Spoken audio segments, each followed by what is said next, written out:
Hey, RetconRaider here, and welcome back to Warhammer 40k Rogue Trader. As today, with Ulfar's baleful business finally unpacked, we push on. We've still got the rest of the Nephritis Dominium ahead of us, so our main goal today is to get the rest of this stuff cleared up. One step closer to the inevitable end. Possibly our own, you never know with this stuff. Warcraft does lean pretty heavily on the works of H.P. Lovecraft. But, you know, we'll hope for the best. Even though that's not how things tend to go in this grimdark universe we find ourselves in. Plasteel. Huh. Another head-scratcher. A resource that we have no use for and also have no extractiums to acquire.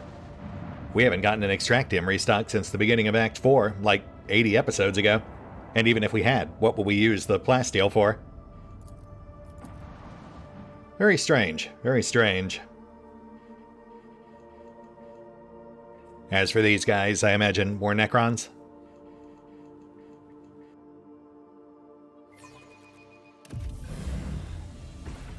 Yeah. With a Shroud class light cruiser. And you know what? Now that I've actually double-checked it, you know what that actually reminds me of? The color threw me off. I was thinking Romulan because they're green.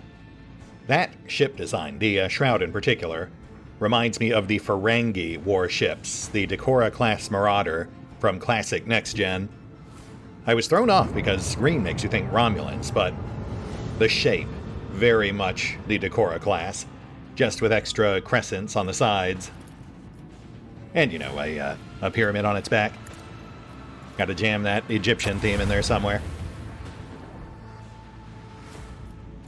Anyway, nothing to really worry about here. We'll power through these guys real quick and then see what they were guarding.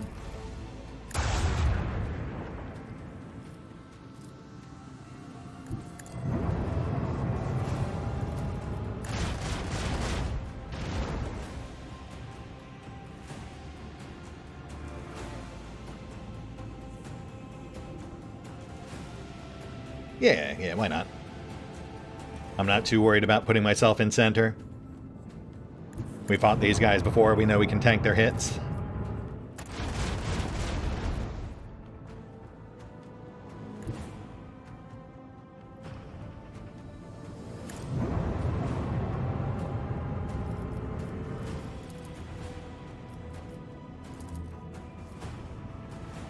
With the force of a supernova.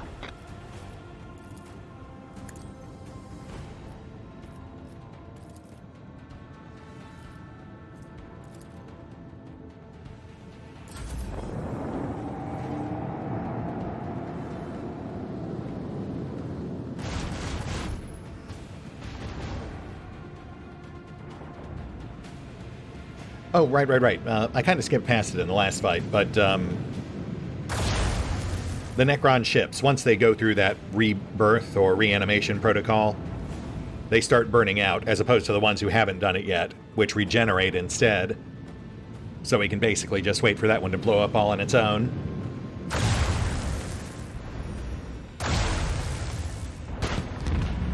Oh, snap. Wow, okay, well, sorry, Sword, Huh.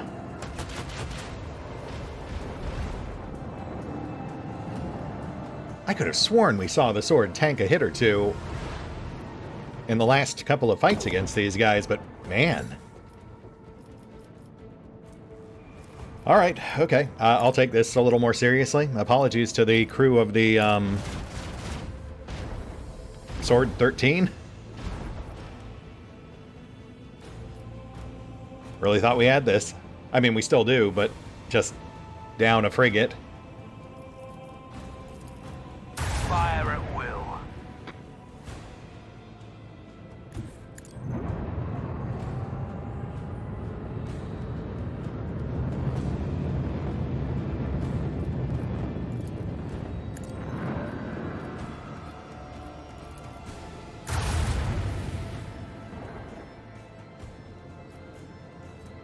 Twist. That buys the Heartless some breathing room. though it might still draw fire from the Shroud.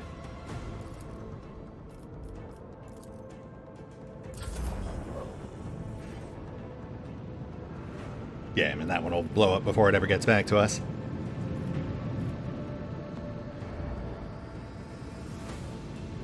Oh, wow, that is a tight turning arc.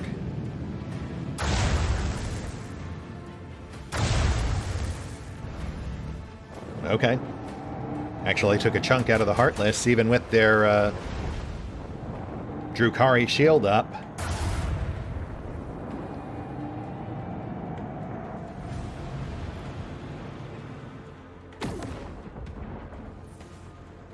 Right. So we will have to take those Shrouds more seriously.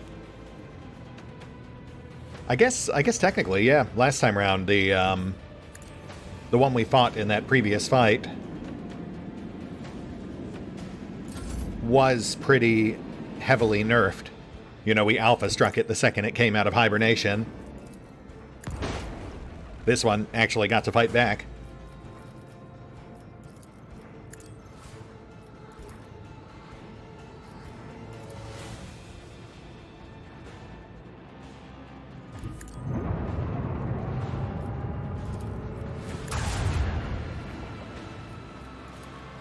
With the force of a supernova.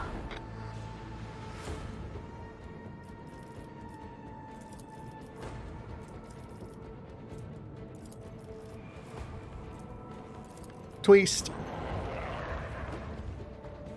Shroud in rebirth mode, though obviously we'll Keep up the pressure. we'll actively nuke it rather than just wait for it to burn out.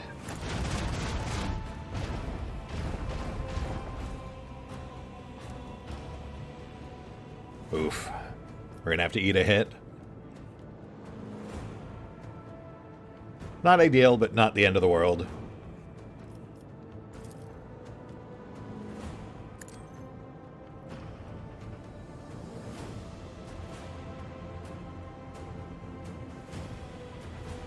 Nah, we'll get right up on top of it. Better a broadside than a rear. Reshot. Hey, nice.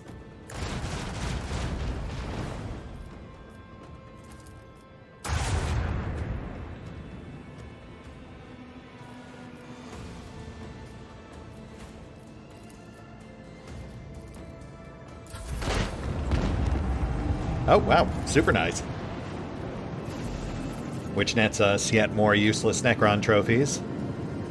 And yet another Archaeotech plasma battery. For those who are keeping track, I want to say that's our 5th. Shame we can't install stuff on our companion ships. That would certainly make them more viable. That was actually pretty fun. Nice little fight. Let's see what we've got.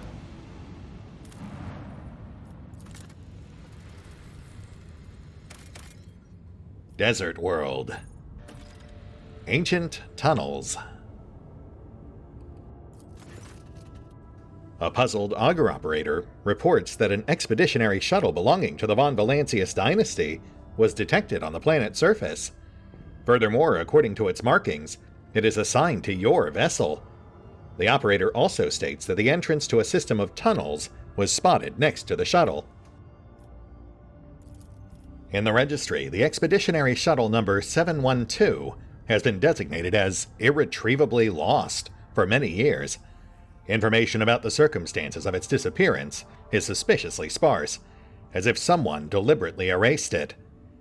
From the crumbs of information that remain, you gather that it was sent to explore some object on an unknown world, on the order of Lord Captain Theodora, and never returned. After disembarking, you notice that the shuttle is buried halfway in sand, and the Von Valancius coat of arms is practically erased from its side. This shuttle has clearly been here for a very long time.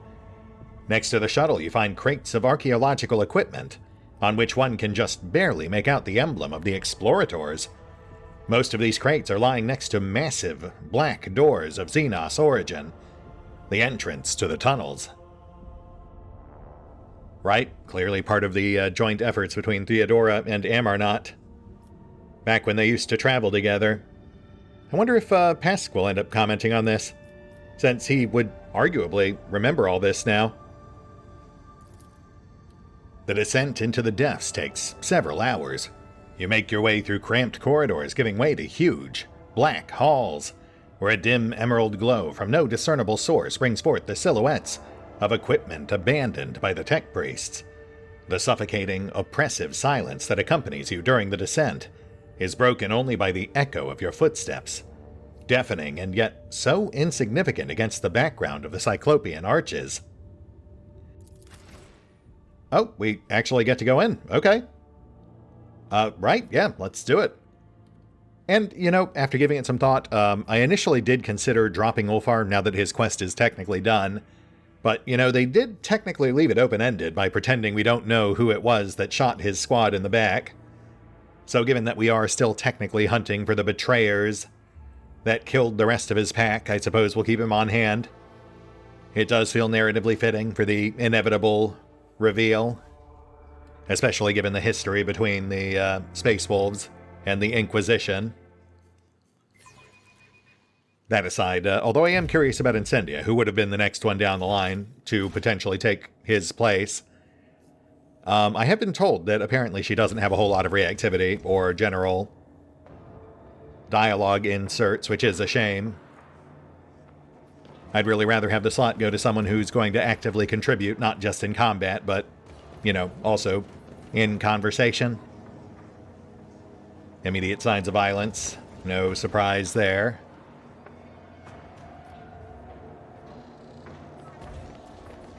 Keep your wits about you.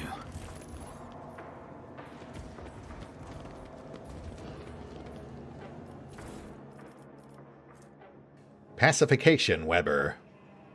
High-end exotic Weber. Targets hit by this Weber suffer minus 30 weapon skill and ballistic skill. Agility resistance to remove. Also immobilizes. And Tormentor of the Chastened. High-end Power Maul. The weapon deals an additional +1 base damage for each common negative effect and trauma on the target. Yeah, I mean, not bad if you're running a Power Maul character, which sadly we are not. Not even Solomorn, since he went shotgun.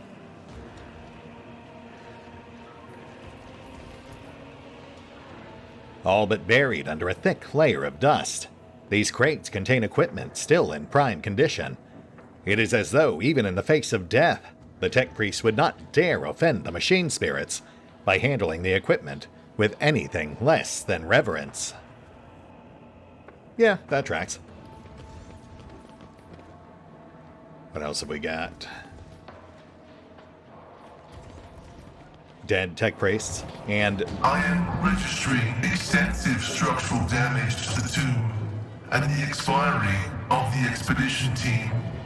Initiating investigation to determine if the cause was gross incompetence or extraordinary circumstances. well, Pask, I'm going to say it probably has something to do with the dormant, but still clearly very dangerous Necrons that are crouching all over the place.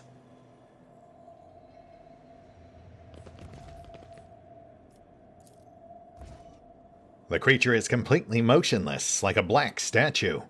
The dark metal of its body shows no discernible damage. See, now, logically, this is where we should be smashing them as we go, but not an option. The edges of the platform are twisted and melted. It appears to have been deliberately damaged by a powerful explosive. I'm going to guess to cut off reinforcements. Or to at least limit the directions they can approach from.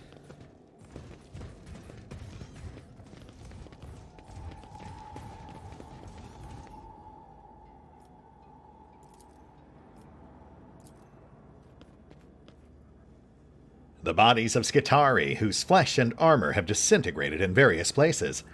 Judging by their wounds, they were shot during a hasty retreat. And collapsed passage just ahead. Okay, I think we can kind of piece together what happened here. These bozos came in, investigated, woke these things up, and then tried a hasty withdrawal, detonating various access points to slow the Necron down, but it wasn't enough. You are looking at a part of a system of pylons used by small Xenos repair machines to move around the crypt. I always have a backup plan. Scarab spawner, sure. Judging by the debris, the passage was blocked on purpose. It seems as though the dark hollows of its lifeless eyes could flare with the flame of ancient hatred at any moment, but the eye sockets remain empty. Yeah, well, I don't think it's going to stay that way once we approach that central console.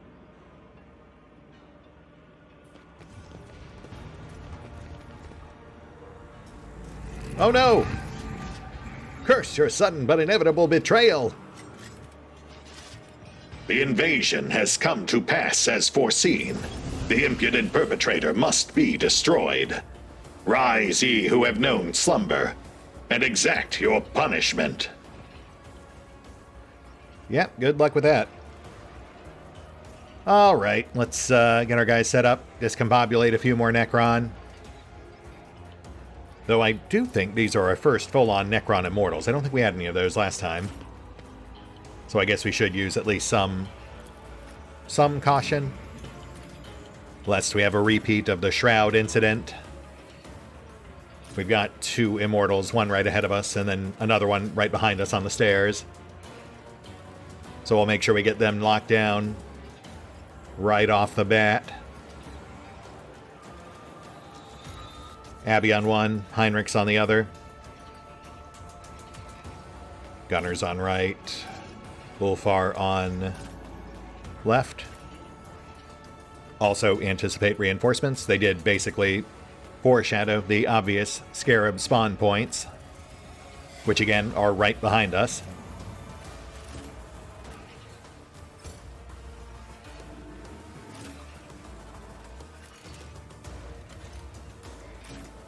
Alright, that should be fine. Let's do this.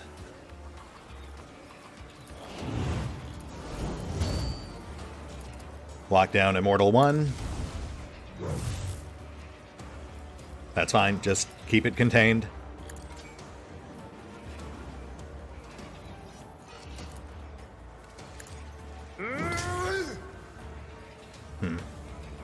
I was hoping we might knock it prone, but that's also fine, just hang tight.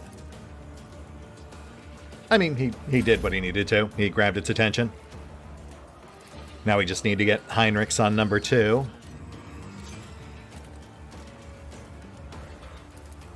I'm not accustomed to being ordered around.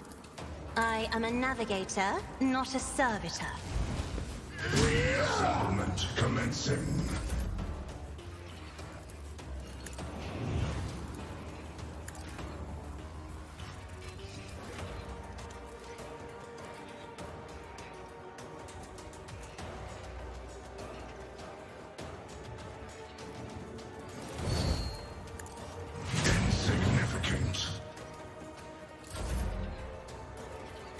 Immobilize. You will not undo me. And again. Insignificant. Pull. Oh, right, and zones. I'm used to pass going first.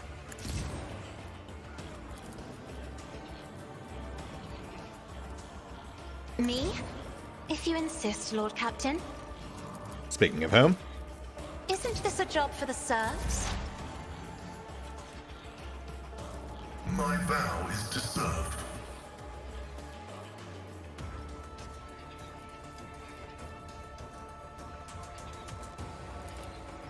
Request approved.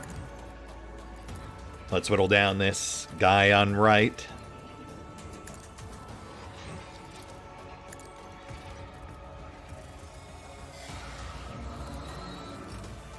Oh, no, he's out of line of sight. So I guess one of the Immortals? You will not undo me.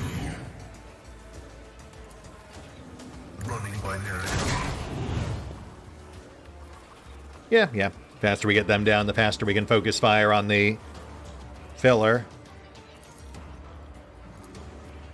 My vow is to see you will not undo me.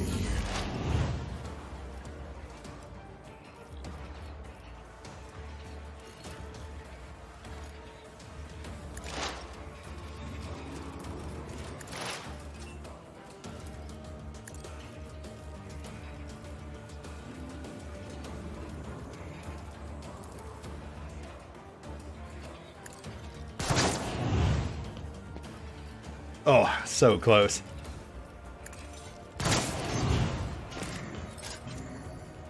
Immortal 2 in regen mode. We have 2 more attacks on tap, so might as well finish it off.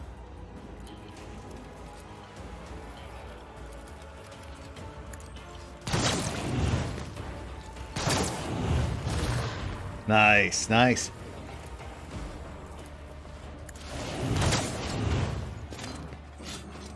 Immortal 2 out, Immortal 1 in regen.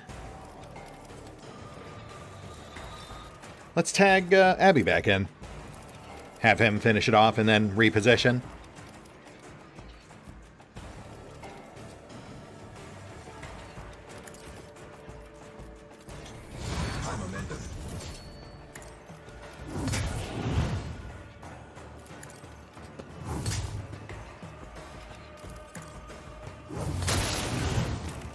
Immortal 1, out.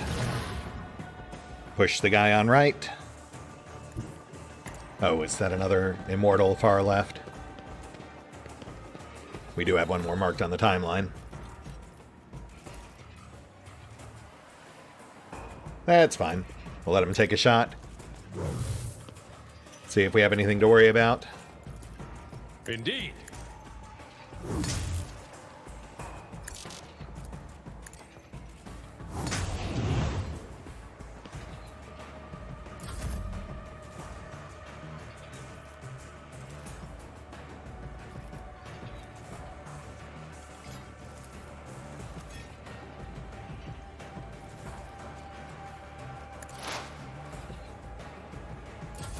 Time for our return.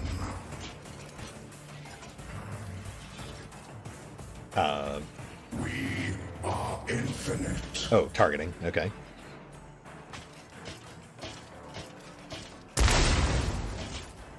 Interesting. You have used your singular turn to not attack us. Does kind of make it difficult to gauge whether or not you're an actual threat. But that's fine, we'll just keep on whittling. I do also notice we've still got a few other Necron that haven't reactivated yet. So I do get the impression this is a wave battle that will have additional units trickling in as the fight moves forward. Though, I mean, if it does feel like we're just basically steamrolling these guys that they can't actually hurt us, I'll just start skipping forward. I will carve runes out of your bones. Yeah, one right ahead, one tucked in those boxes. I hunger for battle. I know there was one on the stairs behind us, plus, of course, the scarab ports.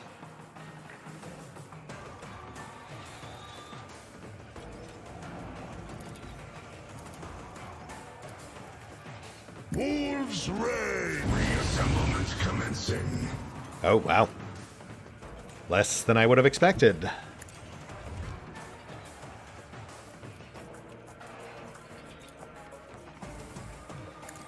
I am not come to your father's worthy instrument.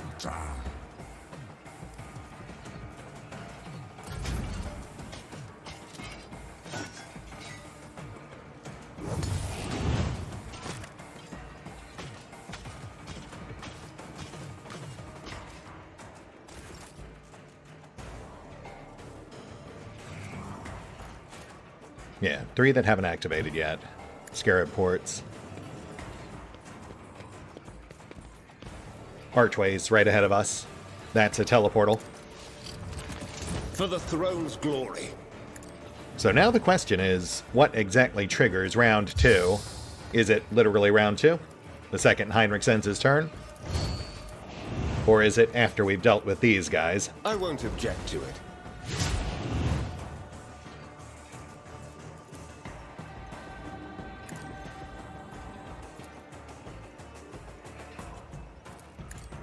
Insignificant.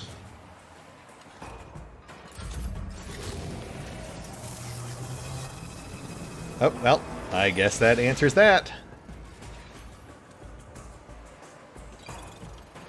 There's our scarabs. Also, that was not the archway I was looking at. I didn't even notice those. Right, which I guess is why you'd want to extend the bridges, because otherwise you can't get out there. They're just shooting from the sides.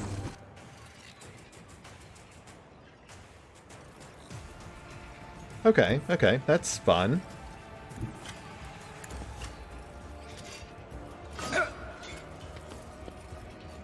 Let's go ahead and knock this guy out.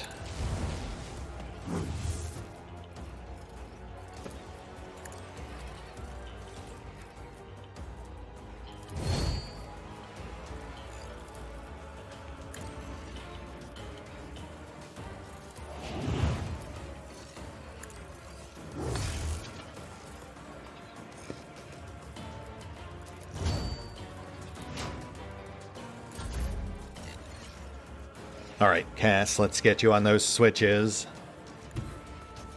Open up paths for our melee guys.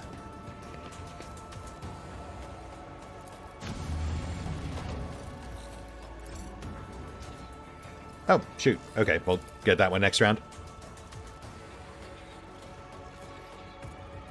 Me? If you insist, Lord Captain. Right side's open now, so let's finish off this guy, free up Abby. If I may.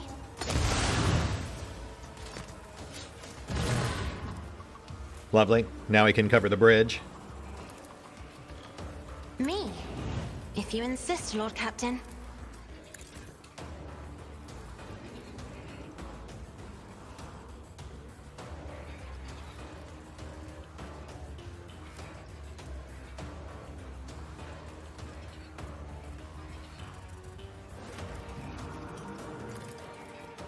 Reassemblement commencing. Lay down fire.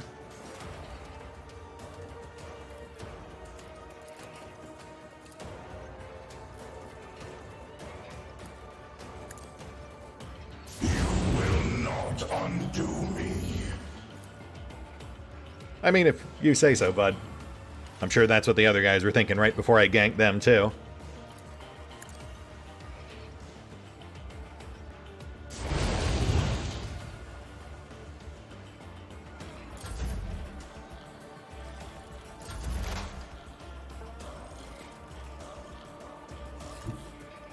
Oh, right. Scarabs behind us, so let's get those dealt with. It's not just these two. There are two on the other obelisk as well.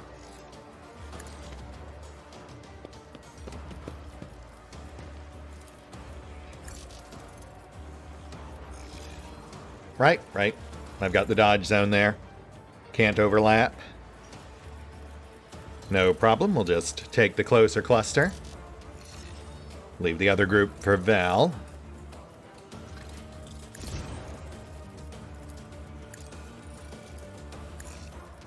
The Omniscient knows all, comprehends all.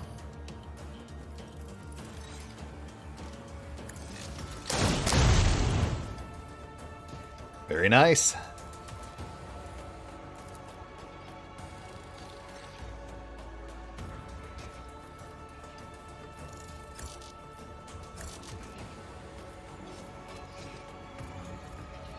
All right, just hold. Request approved.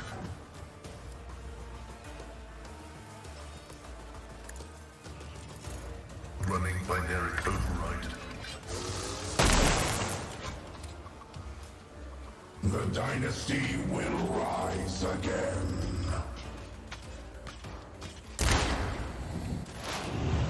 All right, I'm starting to think we might not really have much to worry about here.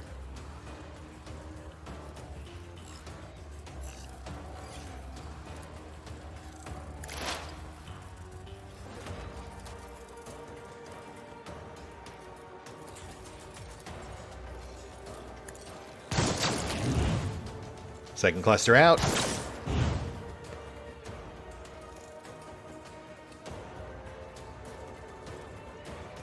All right, let's expedite this.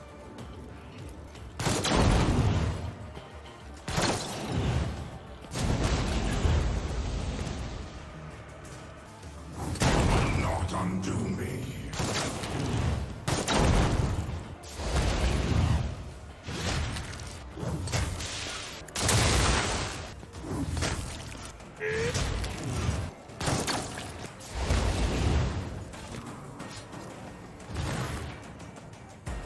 And we're good.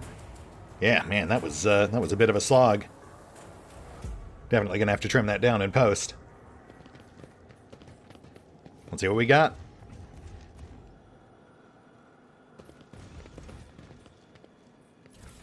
Ooh, lore object.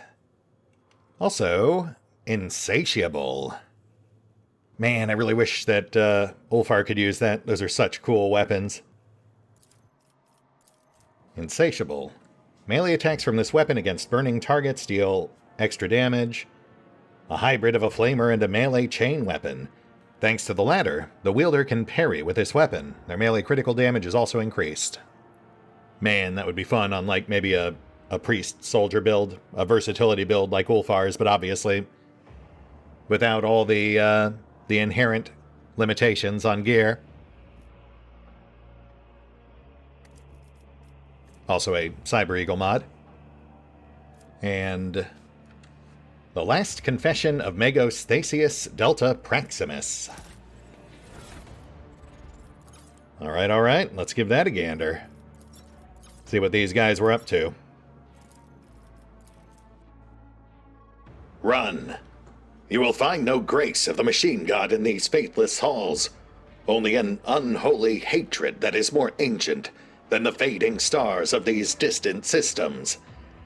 They are asleep, the legions, the innumerable hosts, but their sleep is at its end, for no one's fault but mine. I have disturbed the slumber of an ancient mind driven only by a thirst for extermination. Even death cannot snuff out the cold green flame of its lifeless eyes. I hear the lockstepped march of our doom. A silence echoes it, the silence of our assassins, for death has no need of words. Mercy is unknown to the Nephilimex, his wayward and unholy firstborn. We have blown up the bridges and barricaded the entrance in an effort to contain them, but their marching is ever louder, ever closer, ever more inescapable. As I listen to its resonant echo, I offer my last prayer to the Omnissiah, trusting in his mercy. For my transgression is great indeed. In my pride, I neglected the universal laws and attempted to harness the language of the ancient machine spirits that had once served the owners of these vaults. And I succeeded. As an infant comprehends the essence of words through images, so did I comprehend the meaning of certain symbols of his firstborn. And out of those I composed 2 or 3 forbidden litanies. My false orders sounded just like the voices of those who commanded the essence of this eternal fortress. I stole their knowledge. More than once in my complacency I uttered the dead words with my lips of flesh, tarnishing them with the breath of life. I did so to open the sealed halls and bridge the chasms, so that our scouts could cross them. And by that unforgivable blasphemy, I condemned us all to death. To atone for what I have done, I have composed a crypto lullaby out of the dead words, akin to the one that plunged the Nephilimex into mindless oblivion at the dawn of time. More stolen words. The Xenos altar of machine worship has begun to sing it to the spirits of the machines in the fortress. But I know that before it concludes, the awakened wrath will have reached us. As I prepare for our last stand, I leave this confession as a warning to any who may dare walk in our footsteps. This is my final testament. Run. Well, my friend, a bit late for that, but I appreciate the warning. And, now you can rest in peace.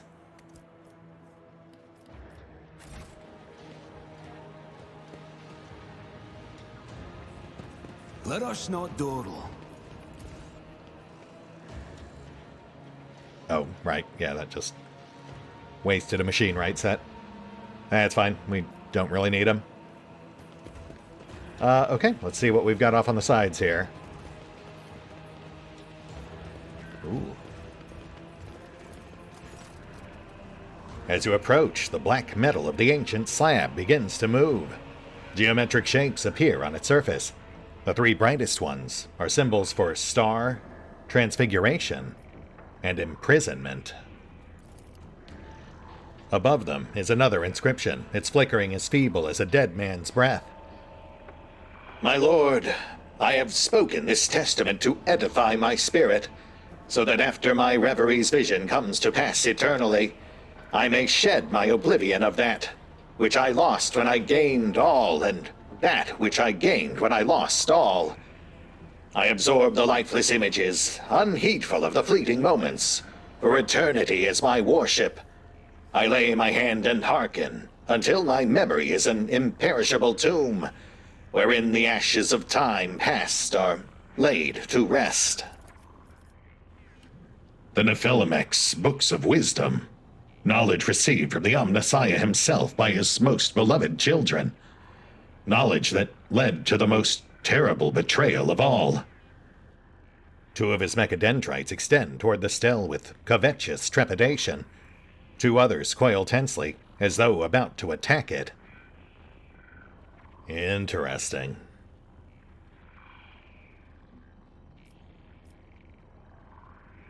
You place your hand on the star. The slab's surface wavers and ripples like a bottomless lake. The symbols are washed away and replaced with new ones, their green glow as bright as it is lifeless. My lord, I behold the truth of them, the rapacious reapers who drank stars dark. Blind was their eyes' gaze set upon us, futile was their engorgement, for they would never be sated.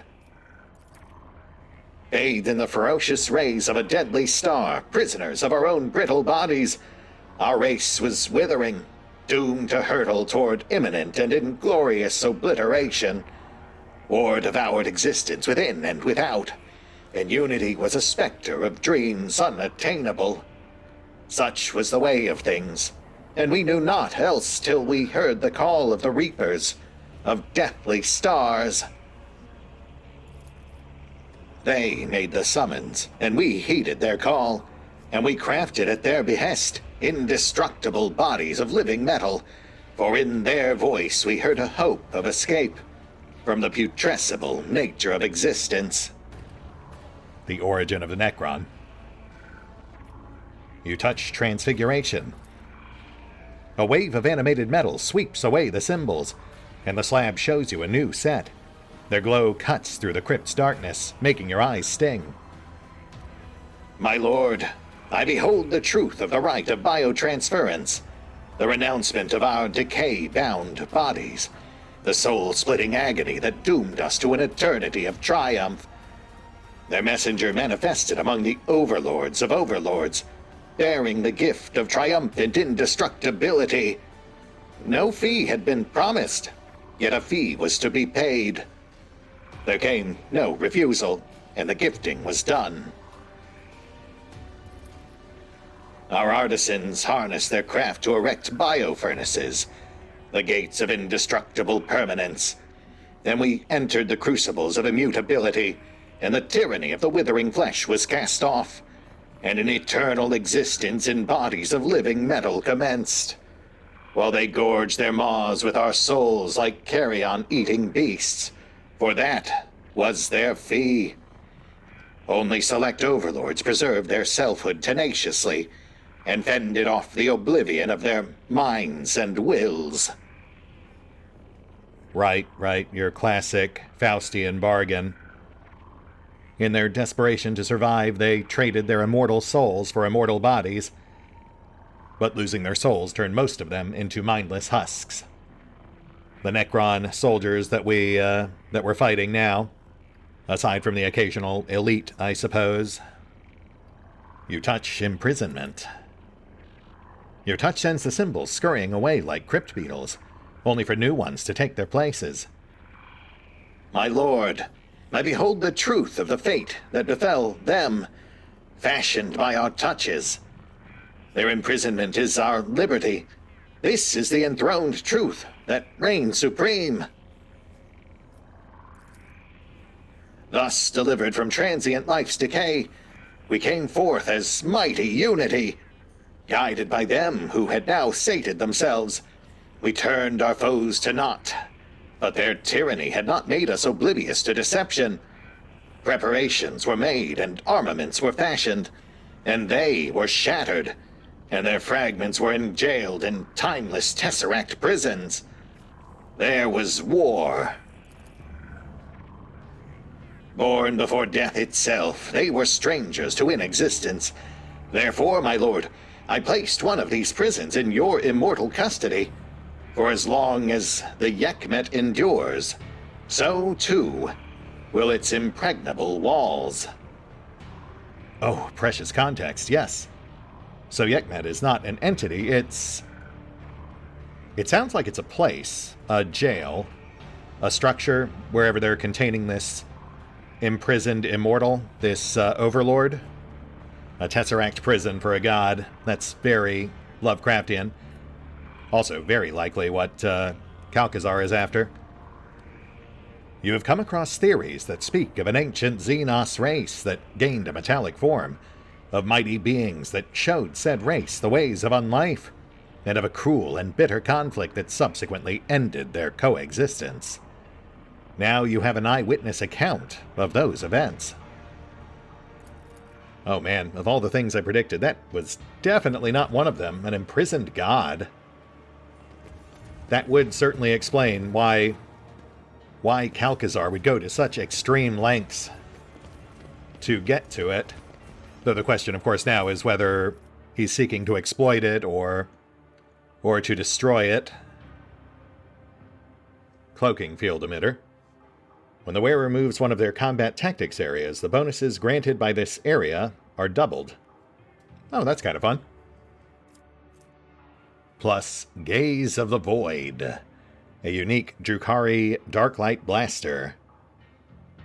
This weapon's attacks project additional rays, each dealing energy damage to 3 random targets in a 10-cell radius around the primary target. Pretty trivial damage. Moot point regardless, since we don't really use Drukhari guns.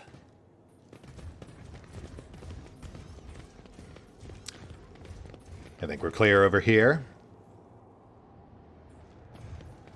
Let me just double check real quick. Rise to the top, or get left in the dust.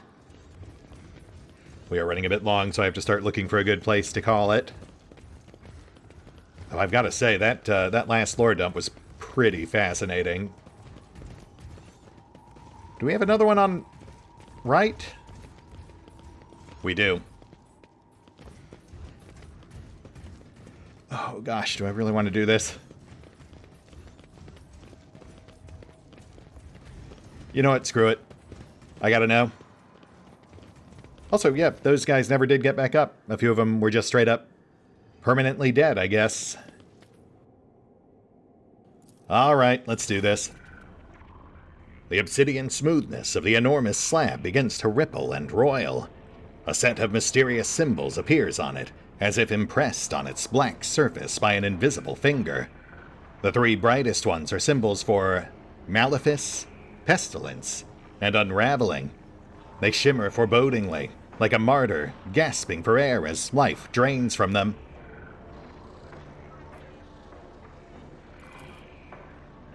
An inscription above them reads, My lord, who hast known eternity, I heed mine guarding words that I spoke at the dawn of the wrathful stars. He who is condemned to torture by imprisonment must languish forever in the labyrinth of many dimensions, lest their plagues befall us. A minute breach in the impossible prison would suffice for the spiteful will, the destructive thought incarnate in unperishing flesh, to obliterate existence. I lay my hand upon the vessel of the past, and I am revealed the doom that awaits one who breaks the commandments. Malefice. One after another, new inscriptions appear on the slab surface. They dash around maddeningly fast, overlapping each other. Amid this chaos, only one inscription latches onto your mind, causing it acute pain. My lord, in my measureless eternity I remember their doom. I am revealed the first plague, the Malefice, a wormhole that invades the very essence of thought. Your vision goes dark. Reality cuts through the darkness of eternal sleep like a cold blade. You sense wrongness and gain a clear understanding of the nature of that wrongness. Your engrams have been tampered with and damaged. You try to move, but in vain. You are buried alive in the metal crypt of your own body. Some of your fellows are faced with the same fate. Almost as soon as they emerge from their stasis sarcophagi, they freeze like mangled statues, tilt sideways, and collapse, crashing to the floor. Maddened legions march mindlessly past them toward a gaping chasm, and tumble obediently into its merciless maw.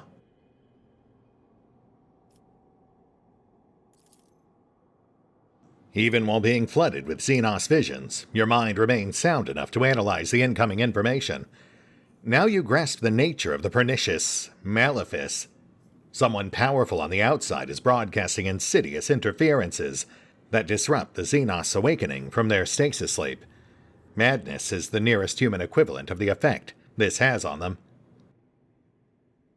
Oh, interesting. Forever frozen in a silent scream, you feel the haze of approaching madness cloud your mind as it is overrun by rows of distorted, emerald green symbols. As soon as their glow becomes unbearable, they go out at once, and you find yourself standing beside the black slab again. Right under your hand, the symbol from Malefice vanishes from the smooth, black surface.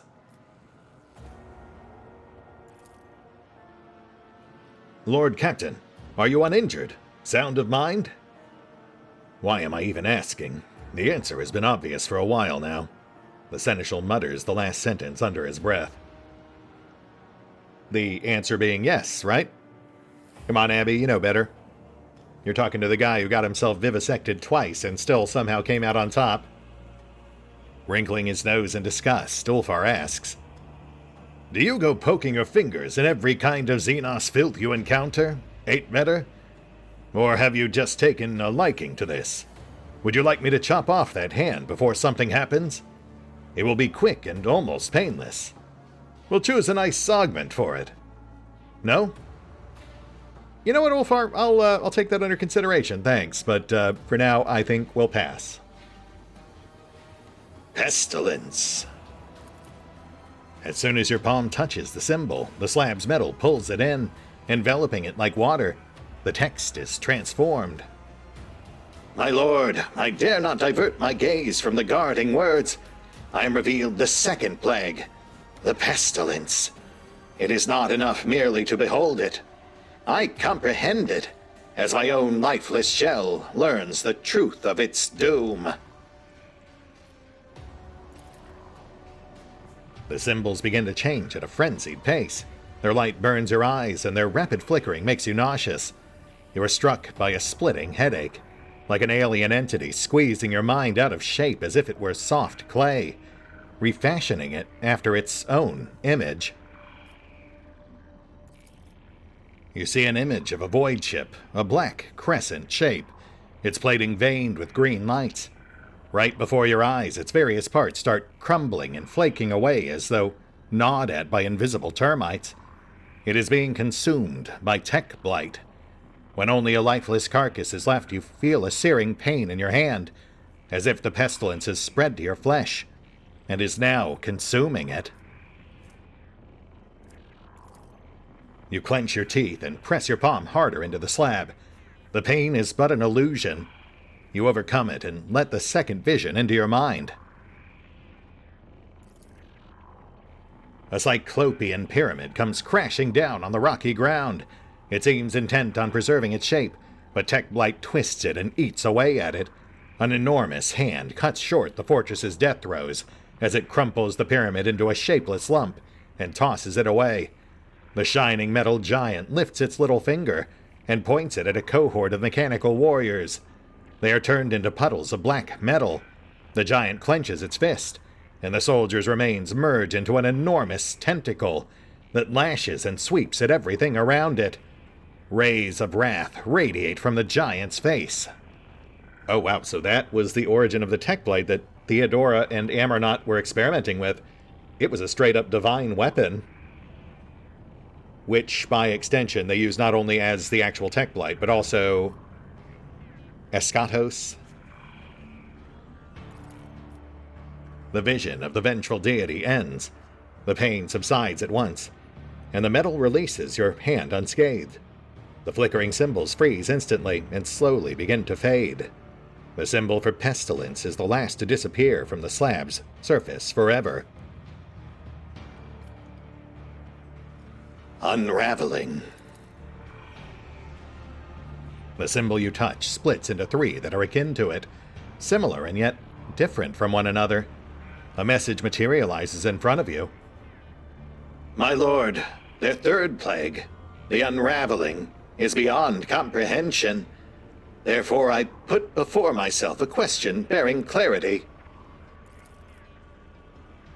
This I ask myself, my lord.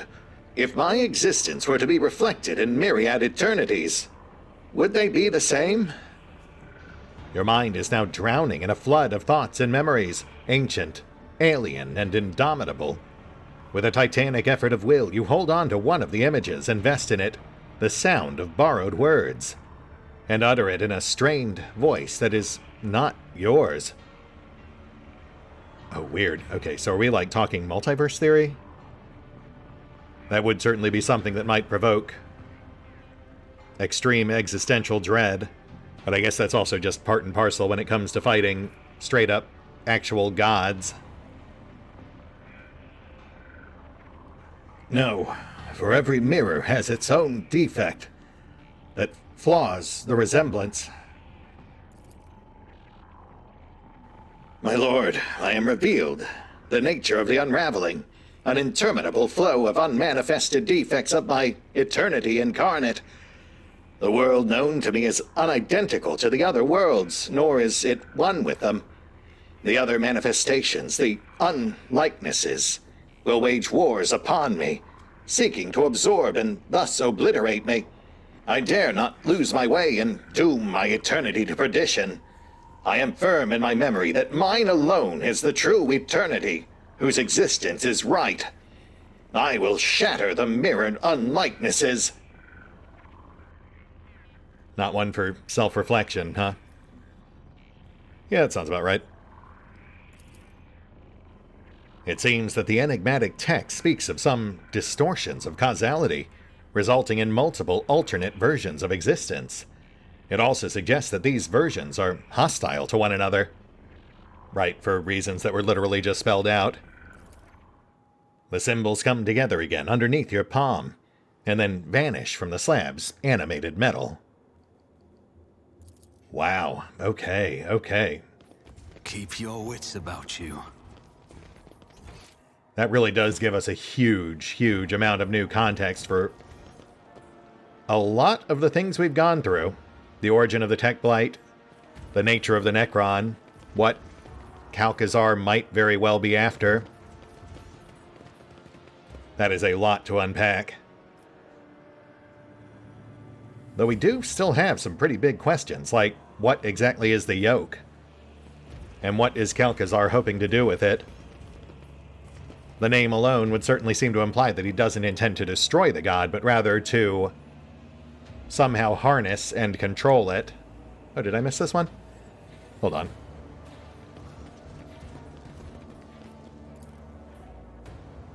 These sensors were erected by tech priests to ward off malicious Xenos machine spirits. Yeah, how'd that work out for you? All right, we've got to call it here. But that was well worth our time. We'll hit the pause button for now. I will take care of the usual off-screen bookkeeping, and we will pick up here next time. Is there money to be made? See you then.